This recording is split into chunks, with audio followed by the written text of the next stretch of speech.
Hi students, Pete Estabrook here. Today we're going to talk about what a 5 of 5 is.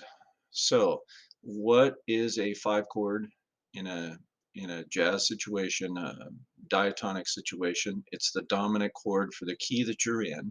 So let's make that concrete. In the key of C, that would be a G chord, and a 5 of that G would be a D7 chord. So the progression that you'll see a lot of times would be something like A minor 7, D7, D minor 7, G7. So the two D chords don't necessarily relate to each other.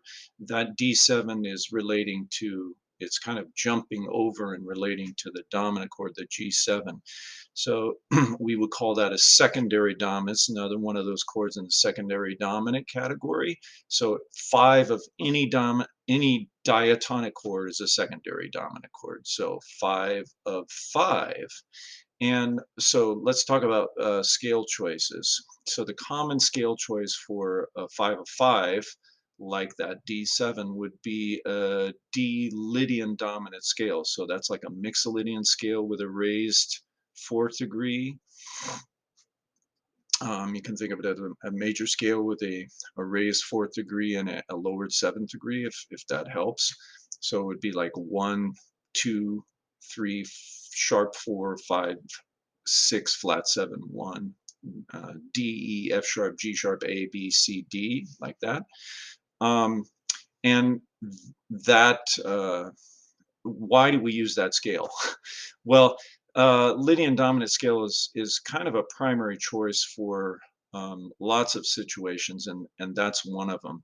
And the reason we tend to not use so much an altered scale of some sort, it's possible you could use dominant diminished, what I call dominant diminished, or diminished half step first. That one will work in that position, but um, the probably the primary scale choice in that situation would be Lydian dominant. And the reason for that is because you're landing on a chord that has a major third in it. So the let's see, the 13 on the D7, which is a B natural, that becomes the B natural, which is the third on the dominant seventh chord. So think about what the third is on the G7 chord. That's a B.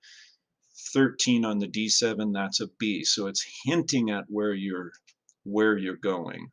And the way I was taught at Berkeley College is that in your lines, in your voicings, etc., you always want to imply your direction, where your resolution is headed.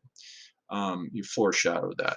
So um, what are the key notes on that chord? Probably the third would be a good choice. Seventh, guide tones are always good. But one sound that a lot of students negate, which I think is a very interesting sound, is actually the sharp 11. And if we're choosing Lydian dominant, it's kind of the characteristic note. If you listen or practice at all with Jamie Aebersold records, or lots of jazz recordings, I mean, I hear this all the time, and in, I don't know, Horace Silver's recordings or Herbie Hancock's recordings. In those secondary dominant situations, the keyboardist, the guitarist will often play that sharp 11, even if it's not written in the chord symbol. They'll take that implication and utilize that in their voicings. So that sharp 11 is a good target note for that secondary dominant. Give it a try and see if it works.